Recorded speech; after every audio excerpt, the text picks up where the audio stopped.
Some of England's most creative people, from Elgar to Tolkien, have been inspired by the Malvern Hills, so it seemed only natural for the Caravan channel to follow in their footsteps.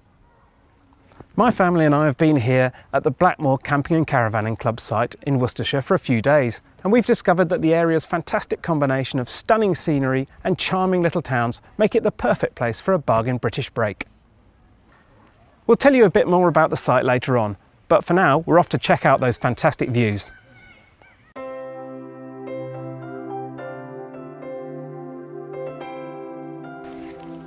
There are some pretty challenging climbs among the area's 3,000 acres, but if, like us, you've got 2 kids in tow, or you have limited mobility, there are plenty of great easy access routes, such as here at Black Hill, just off the A449.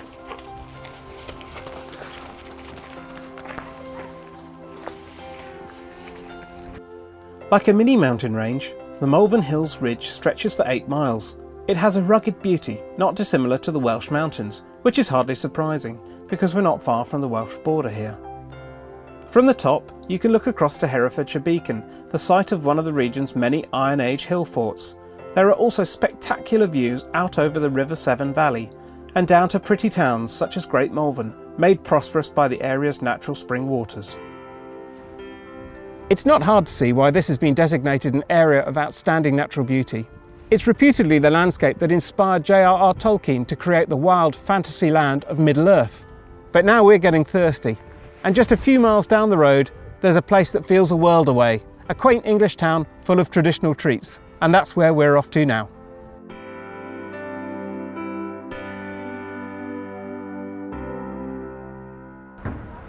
A short drive down the hill brings you here to Upton upon Severn. It's a lovely and quintessentially English town, with its narrow streets, its antique shops and its enticing pubs. The kids, however, have found something just around the corner that's rather got their interest.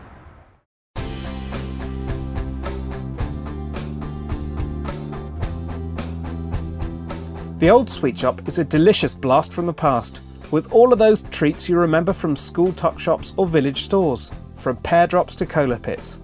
It's an education for the kids, and a refresher course for us. Quarters all round, please!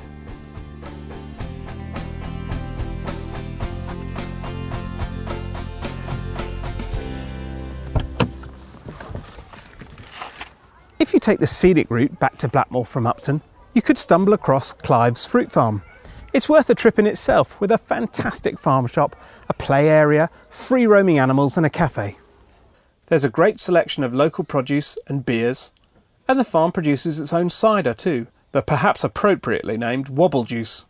You can even get out and pick your own if you're feeling energetic.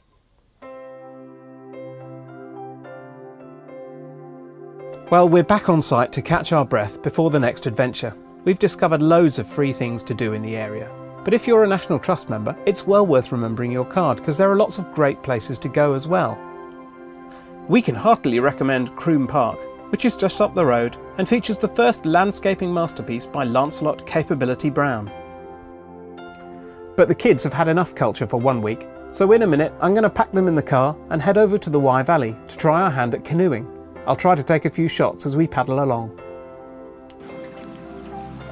So here we are on the River Wye. There's first mate Emma paddling hard up front, and in the middle we've got the 2 ship's boys. This one here likes to think she's an able seaman, Elsa, and Neve is mostly been relaxing. Neve, give us a wave.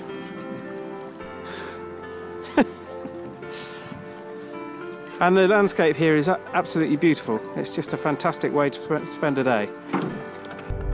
Well, we're now all dry, and we're on our way back to the site after an exhausting day. We'll see you again in part 2.